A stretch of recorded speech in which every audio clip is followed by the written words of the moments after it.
ஒருத்தன் பூனை வளர்த்தான். அவங்க குரு ஒரு சாமியார்ட்ட ஒரு கேள்வி கேட்டான், இந்த பூனைக்கு ஒரு நல்ல பேர் வைங்க அப்படின்னா.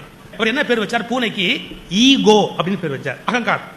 ஏன் பூனைக்கு ஈகோன்னு பேர் வச்சார் தெரியுங்களா? ஈகோ சின்னதா இருக்கும்போது ரொம்ப அழகாவும் சுவாரஸ்யமாவும் இருக்கும், வளர வளர பிராணனை வாங்கும். பூனை அப்படித்தான், குட்டியா இருக்கும்போது சமத்தா இருக்கும், வளர வளர நம்மளை இம்சப்படும்.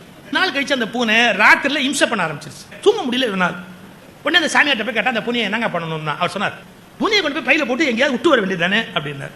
உடனே இவன் ஒரு பையில போட்டு அந்த பூனையை போட்டு பேக் பண்ணி கொண்டு போய் ஒரு இடத்துல விட்டு வரலாம் அப்படின்னு ஒரு 20 கிலோமீட்டர் 15 கிலோமீட்டர் தள்ளி கொண்டு போய் அந்த பூனையை விட்டுட்டு இவன் வீட்டுக்கு வந்தான்.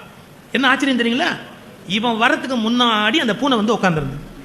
இங்க நீங்க யாராவது பூனை வளர்த்த அனுபவம் உண்டா? பூனையை எங்க கொண்டு போய் விட்டாலும் நம்ம வீட்டுக்கு வந்துடும். நாய்க்கும் பூனைக்கு என்ன வித்தியாசம் தெரியுங்களா?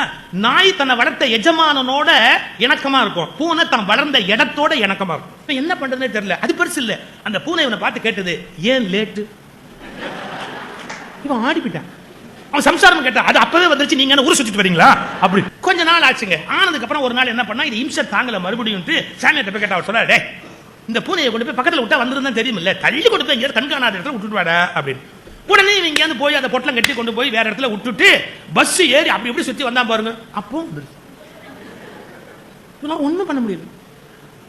ஒரு 6-7 மாசம் சரிதான் சகிச்சுக்கிட்டான். ஒரு நாள் இம்சை தாங்கல, மறுபடியும் சாமியார்ட்ட போய் கேட்டான். அவர் சொன்னாரு, உனக்கு அறிவு கிடையாது, எந்த காட்டுல இருந்து வெளியிலேயே வர முடியாதோ திக்கு தெரியாத காடு, அங்க கொண்டு போய் இந்த பூனையை விட்டா வருமாட, கொண்டு விட்டு விட.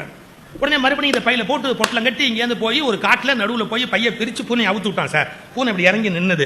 இவனுக்கு பரம சந்தோஷம், இனிமே இந்த பூனை வீட்டுக்கு வராதுன்னு நினைச்சு இப்படி திரும்ப நான் பாருங்க, இவனுக்கு வழி தெரியல, எப்படி போறது அப்படின்னு இவனுக்கு இப்படி வழி தெரியல.